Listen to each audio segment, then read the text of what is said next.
안녕하세요. 부동산 매니저입니다. 덥고 습한 날씨가 이어지고 있는데요. 이런 날은 불쾌지수가 높아질 수 있어요. 불쾌지수를 조금이라도 낮출 수 있는 방법으로 적정한 온도와 습도를 맞추는 게 좋은데요. 선풍기나 에어컨, 제습기를 통해서 적당한 온습도를 유지해 주세요. 바람이 잘 통하는 소재의 의류도 도움이 될 수 있어요. 또 충분한 수분 섭취, 짜증내지 않기 위해 함께 노력해 봐요. 또 좋아하는 음악을 듣는 것도 기분 전환에 도움이 될 것 같습니다.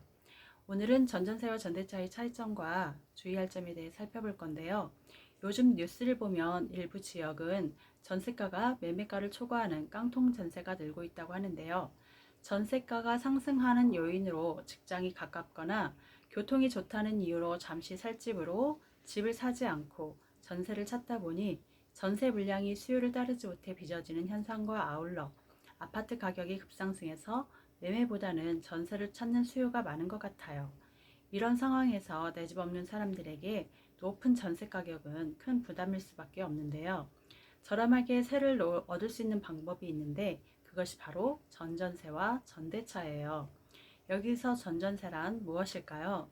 전세를 살고 있는 세입자가 전세 보증금 보호를 받기 위해 전세권 설정 등기를 해놓은 상태에서 다시 세를 놓는 것을 말해요.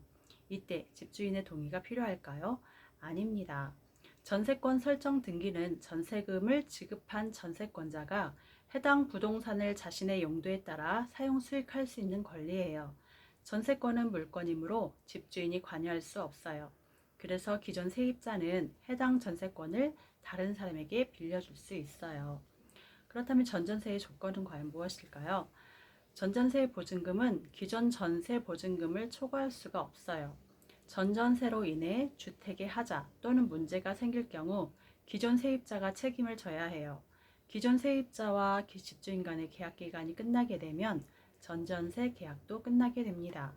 여기서 주의할 점은 전전세를 들어온 세입자는 자신의 보증금을 보장받기 위해서 기존 세입자 간의 전세권에 다시 전세권 설정 등기를 해야 전전세에 효력이 있습니다. 그리고 이번에는 전대차에 대해 알아보도록 할게요.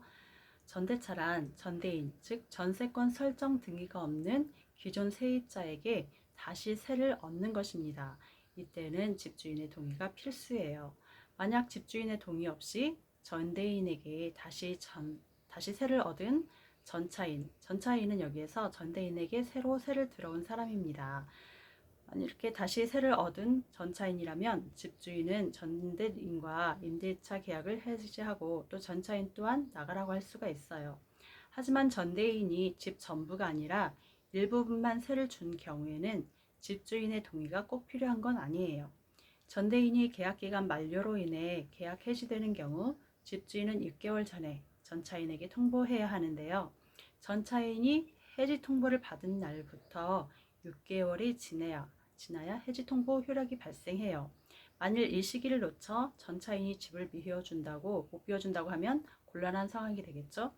지금까지 살펴본 것처럼 기존 세입자가 다시 세를 놓는다는 것은 같지만 집주인의 동의가 필요치 않느냐가 바로 전전세와 전대차의 큰 차이점이라고 할 수 있겠습니다. 여기서 한 가지 팁은 전전세와 전대차 계약 사기 당하지 않으려면 어떻게 해야 되는지 살펴보면 집주인에게 전대인과의 전세 계약 여부를 직접 확인하고 또 집주인의 신분증이 등기사항 증명서 또 이전 전세 계약서 상과 일치하는지 또 전대인의 신분증 내용과 이전 전세 계약서 상의 임차인이 맞는지 꼭 확인하세요. 전전세는 이 사실을 집주인에게 알리고 전대차는 꼭 집주인의 동의를 받아야 해요. 해당 주택에 하자가 없는지, 경매의 위험은 없는지 확인하고 계약금은 집주인의 계좌로 직접 입금하는 게 안전합니다.